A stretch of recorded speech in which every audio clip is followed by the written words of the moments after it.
What's up guys, EDA here with another video, this time covering the breaking news that Gareth Southgate has stepped away from the England role. Maybe not as surprising as many would have thought, especially with England losing in the Euros and back-to-back losses in that competition in the finals, the semi-final defeat as well. He's done a lot of good for the country, a lot of good for the national team, not only with the senior team in the youth ranks as well. Just couldn't get over that final hurdle, and that's one of the things that happens in life. If you aren't able to define yourself as a winner, you're gonna have trouble. And again, we've got the BBC article here which covers a lot around his tenure. Again, I think first and foremost you have to give Southgate a lot of respect again for what he was able to achieve. I'm someone who again was more of a realist and very poignant with the fact that a lot of the draws that he was given were favourable, but a lot of the times you make your own luck. I also mentioned the tactical approach and the fact that I felt he was a slight bit naive at times. To be honest with you, I came into this competition not expecting a lot, so the fact that England got to the final, maybe considering the way they got to the final, isn't great, but I'll give my hats off regardless for the energy and the atmosphere he's been able to create.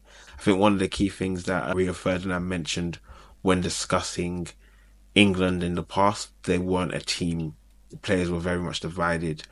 It was Man United, it was Liverpool, it was Chelsea, it was Arsenal. Each team had their own kind of camp, and it's a good thing to see that at this present stage that the boys seem united. You've got a cohesive group that builds the platform for more success in the future. So again, you've got to give Gareth Southgate his respect. They mentioned here that he played and managed 102 games, won 61, drew 24 and lost 17 with a win rate of around 60%. A lot of those games would have been friendlies. In competitions, again, he did well, just not in the style of play that you would expect today's football.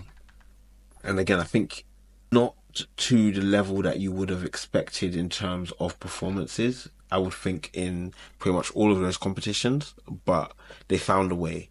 And that's good enough if you're winning, but you don't win the big prize, you don't bring home what everybody wants. The amount of pressure that comes from that managerial job is absolutely crazy, and the fact that he was doing it for so long is an achievement within itself, and the success he had is an achievement within itself. But England have always needed to go further, and that's something I called out in a video that I did previously. I'll link you to the short that we did. I mentioned here that the country's been flowing with overflowing talent. They've got overflowing talent. You talk about the likes of Saka, the likes of Trent. You talk about the likes of Kane, Palmer, Foden, Bellingham, Stones, Gay. The talent's all over the pitch. Watkins, and he was ineffective in his management and getting the best out of those players in the style of play that is required. Unfortunately, you can't fit in all of that quality, you can't fit in all of that talent. You need to make certain adjustments. And for me personally, looking at England under his managerial style, because again, what you would do under one manager isn't what you'll do under the next. And so for me, from a perspective of an England manager or Southgate, I would have been playing the three at the back a long time ago. Kyle Walker would have been my right centre back for a long time, getting him adjusted to the positions that he needs to be in. I think his performances weren't of the quality that they have been previously, and that's a position that probably will need to be looked at in the future. You had the likes of Trent, who should be playing, and he should be playing in the right wing back position. You're looking at the likes of Foden. I feel like he was forced in the team when not necessary. Same with Kane.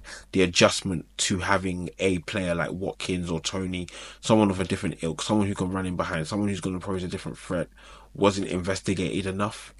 But that's just a small portion of what was already going on and that we had seen. The squad was full of talent. And I think, again, the right decision has been made.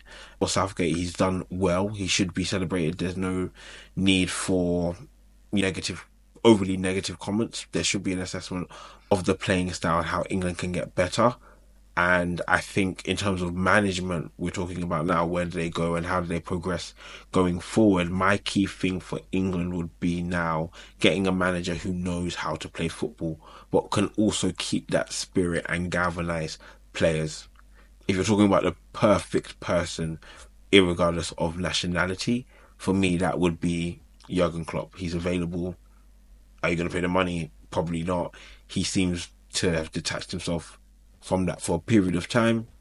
And also, I think the manager should potentially be English anyway, if I'm being honest with you.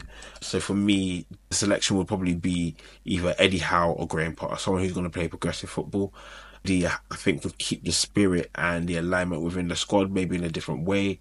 Graham Potter, I think it would be a test of that to see how he can not only teach, but how he can implement a environment similar to what Gareth Southgate had in place as well. So those would be my picks, but I'm keen to know who you guys would have as your replacement for Gareth Southgate. Again, not shocked, not surprised. Covered it previously as well in terms of the issues that he's had. Not to name one, but the one that he had with Ben White and Steve Holland was marked a dark mark, because he would have been perfect in some of the positions that were required as well. And England have shown an inability to perform at that level, not only in the tournament, but previous to the tournament. And it's favour that got them through to where they got through to in the final.